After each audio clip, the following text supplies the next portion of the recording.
మంచి ఆచారం, మనిషి గుర్తు పెట్టుకొని తప్పకుండా ఆచరించవలసిన విషయాల్ని ఆ భీష్మాచార్యుల వారు చెప్తున్నారు. వైర నిర్బంధంబు వలవదు గురునితో అతడు కోపించిన నుసరించి తీర్చుట మీలు, నిందించుట గురునెడ అనృతమాడుట ఆయువపహరించు. విప్ర గో క్షత్రియ వృద్ధ దుర్బల భారవ గర్భిణులకు ఈవలయు తెరువు. మాన్య భూదేవుని మంగళంబుల వనస్పతులను వలగుని చలగవలయు. పంచదశిని చతుర్దశి పద్మమిత్ర వసుతిథుల జన్మతిథుల యందు వలయు బ్రహ్మచర్యము. అడుగులొండింటితో జనదు తోమ దోషములు కొండియము క్రూరభాషణంబు. మంచి మంచి విషయాలు తెలుసుకుని ఆచరించడం అనేటటువంటిది ఆయుర్దాయం పెరగడానికి కారణమవుతుంది ధర్మరాజా.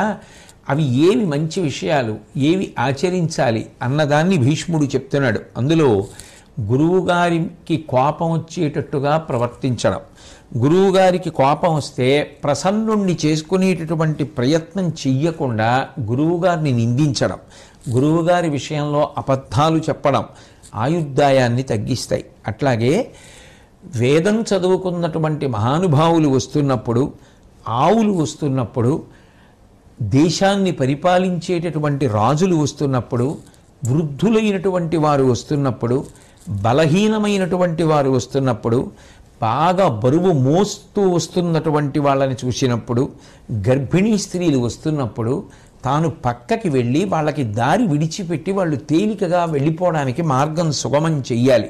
అట్లాగే వేదాన్ని బాగా చదువుకుని లోకానికి ధర్మాన్ని నేర్పేటటువంటి బ్రాహ్మణుడు కనపడినప్పుడు, మంగళప్రదమైనటువంటి వస్తువులు అంటే పువ్వులు, తులసి, పళ్ళు, గోవులు ఇటువంటివి కనపడ్డప్పుడు, మంచి మంచి చెట్లు ఇందాక నీ చెప్పినట్టు తులసి, మారేడు ఇటువంటివి కనపడ్డప్పుడు ప్రదక్షిణంగా వెళ్ళడం మంచిది.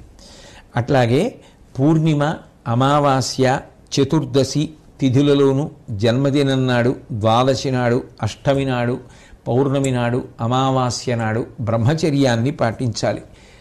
పాదముల యందు కూడా దేవతలు ఉంటారు కాబట్టి ఒక పాదాన్ని ఒక పాదంతో తోమరు.